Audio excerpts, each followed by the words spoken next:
Toyota's Highlander has always been popular, but this three-row crossover is now facing stiff new competition. Can it keep up? What's up, folks? I'm Dave Undercoffler, editor-in-chief of Autolist.com, a sister company to CarGurus. Since this generation of Highlander was first introduced back in 2020, there have been a lot of new competitors. That includes all new generations of the Honda Pilot, Mazda CX-90, plus significant updates to the Volkswagen Atlas, Chevy Traverse, Kia Telluride, and Hyundai Palisade. So to keep this Highlander fresh, Toyota has given it some subtle updates. But is it going to be enough to keep up with all of those rivals? Let's go spend some time with it and find out.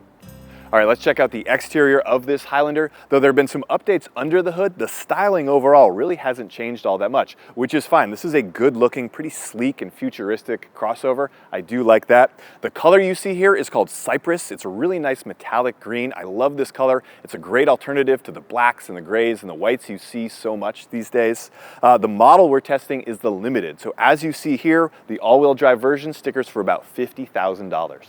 Moving to the side of the car, our Limited tester has 20-inch alloy wheels. I love this design. They work really well with this green to give it a nice sort of luxurious look. In terms of dimensions, this Highlander is now smaller than nearly everything else in its class. Every time there's a new generation of one of its rivals, it gets bigger. So in terms of wheelbase and length, this is smaller than most of its peers, but you do have the Grand Highlander from Toyota if you need something truly big. All right, so the biggest change that Toyota made to this refreshed Highlander is they got rid of the V6 that used to be the standard engine. In its place is a turbocharged 4-cylinder engine. It's 2.4 liters. It makes 265 horsepower and 310 pound-feet of torque. It's routed through an 8-speed automatic transmission and comes with either front-wheel drive or all-wheel drive that we're testing here. This version is rated by the EPA at 21 miles per gallon in the city, 28 on the highway, and 24 overall. If you opt for the front-wheel drive version, each of those figures jumps up by 1 mile per gallon. But if you really want fuel efficiency, Toyota still offers the Highlander as a hybrid. It has a 2.5-liter engine and an electric motor that together make a total of 243 horsepower. That model is rated by the EPA at 36 miles per gallon in the city, 35 on the highway, and 36 overall. All right, now to the interior, and as I mentioned earlier, we're testing a Limited, so that's not fully loaded, but it's pretty close. So that means our tester, we have a 12.3-inch color touchscreen infotainment system here. This has wireless Apple CarPlay and wireless Android Auto, and then we also have a 12.3-inch digital display here in the instrument panel. Kind of a mixed emotions about this screen. Generally, it's pretty good. It's nice size, it's very bright and responsive to your touch. The main gripe I have with it is that when you do have it in Apple CarPlay, there's no menu of buttons here to use other functions for the screen. A lot of other automakers, they'll have the Apple CarPlay display here and then they keep a menu sort of fixed on this side. Not so here, so that means if you're in CarPlay and you want to get to another function, you've got to go back to the menu. You've got to then hit Toyota, and then this menu appears. So that may seem like a small nitpick, but the more you use this vehicle, the more you're going to wish this menu of buttons was always anchored right there. Otherwise, it's a very useful, functional cabin here. You've got a wireless smartphone charging station here. It sort of keeps the phone from sliding out when you're driving around. That's pretty nice. You've got 3 USB charge ports down below, plenty of cup holders, more storage inside here. Everything else is nicely laid out. This is a nice, comfortable interior, feels sort of upscale. And I know there have been more recent competitors launched to this Highlander, but this is aged very well inside this cabin, so that's pretty nice. Another thing that I like about the cabin here is that there are physical buttons for the climate control. Some of the competitors to this Highlander will use touch-sensitive panels or you got to go through the screens. Not so here. Everything is nicely laid out. You've got large buttons for the dual-zone climate control, and then you also have rear climate control buttons there. So really nice setup the way Toyota has it here. In terms of amenities, our Limited model has leather seats that are heated and cooled up front. I've got a heated steering wheel right here. There's also a surround view 360-degree camera. And then the seats themselves are really comfortable. They're really nice bolstering on the side. They really hold you in pretty tight. So you could definitely do a long road trip in this car and be plenty comfortable. All right, now to the middle row. And if you've seen these videos before, you know the drill. I put the front seats where I would have it if I were sitting up there. So basically I'm sitting behind myself. And while this Highlander is a little smaller than some of its competitors, you can see there's still plenty of room for adults in this middle row. For my knees, my feet, my legs, and headroom. Very comfortable place to be. You can also slide this seat up. So if you have a car seat here, maybe it's better to get it closer to you if you're turning around and helping the kid a lot. It also gives the person in the third row quite a bit more room. I do like that this is a separate feature, and then the seat also reclines back for a little more comfort. Speaking of comfort, you also have your own climate control back here in the Limited trim. And then down below, we've got a pair of USB-C charge ports and a 120-volt outlet to plug in all your devices.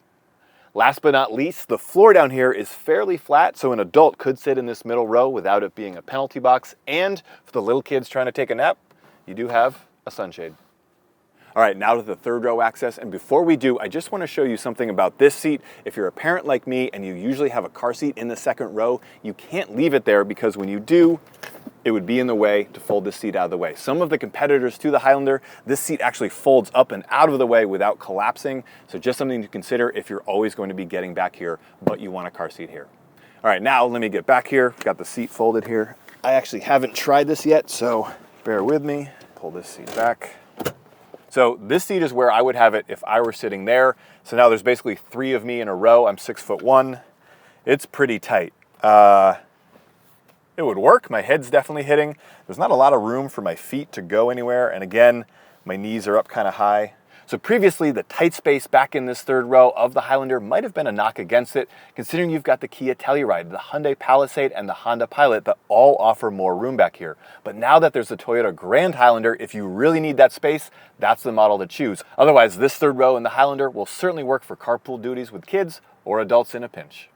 Finally, at the back, the Highlander has about 16 cubic feet of space with these rear seats up, and that's less than nearly all of its competitors. However, if you fold these seats, you get about 48.5 cubic feet of space, and that's actually equal to the Honda Pilot or the Kia Telluride. Finally, one other thing I really like most crossovers in this segment, it does have a removable cargo cover for this third row, but what I like is that you can store it down here. So it's not like it's in the garage and then you need it later and it's stuck at home. Here it's with you at all times. All right, drive impressions. And as I mentioned, the biggest change to this Highlander is the swapping out of the V6 now for the turbocharged 4. And some people may not like that change. I actually really like it. This turbocharged 4, yes, it's down horsepower. It's about 30 fewer horsepower than the V6 that it replaces, but you get torque, almost 50 more pound-feet of torque. And that's a great trade-off. Nowhere in the driving experience does this 4-cylinder feel overwhelmed or does the car feel too heavy? It's a really responsive turbo. There's not a lot of lag. Toyota does a nice job of tuning their turbos. Say that 5 times fast. Even in the Tundra full-size truck, the turbocharged version of the engine in that, super responsive. So they did it well here. Sometimes in like the Volkswagen, that's turbocharged. It can feel laggy. But no, overall, very nicely tuned. If you've driven the previous Highlander with the V6 and you hopped in this, you would not know that there's any difference. So kudos to Toyota in that regard. I also like the transmission, really nice shifts, seamless, quiet, and they're well timed. So overall, yeah, driving experiences do feel pretty good in this car. But what do you guys think? Would you buy a car with a Turbo 4 that replaces a V6, or is the V6 just something you've got to have? Be sure to let us know in the comments below. Now when it comes to handling, the Highlander is good but not great, and that's okay. This is a 3-row crossover. No one buys this to drive it like a sports car, but the Honda Pilot or the Mazda CX-90, they are going to feel a little more responsive, a little more crisp than this car. So if that is something that you enjoy, those also might be worth the test drive. In terms of visibility, the Highlander is good when you're looking forward. The A-pillar right here is pretty thin, so you've got a nice commanding view of the road. It gets a little tighter as you look back. The rear window is a little small, and then a lot of the headrests sort of pop up, do impede your view a little bit, so that is something to consider. So how does this Highlander stack up against all those rivals I've been talking about? Well, the good news is it's managed to stay competitive. This is a quiet, comfortable, tech-forward vehicle. Yes, it's smaller than most of its rivals, but that's actually an asset because you don't always need all that space to be lugging around. This is smaller, more maneuverable, easier to live with on a daily basis.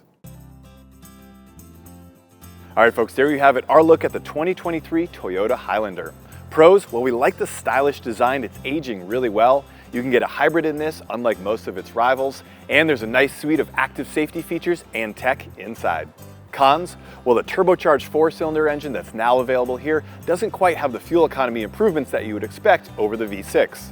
There's also no off-road oriented trim, which some of its rivals are starting to offer, and this Highlander is still smaller than most of its peers.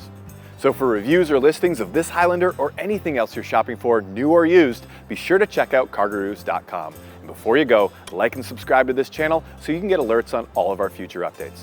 Thanks for watching.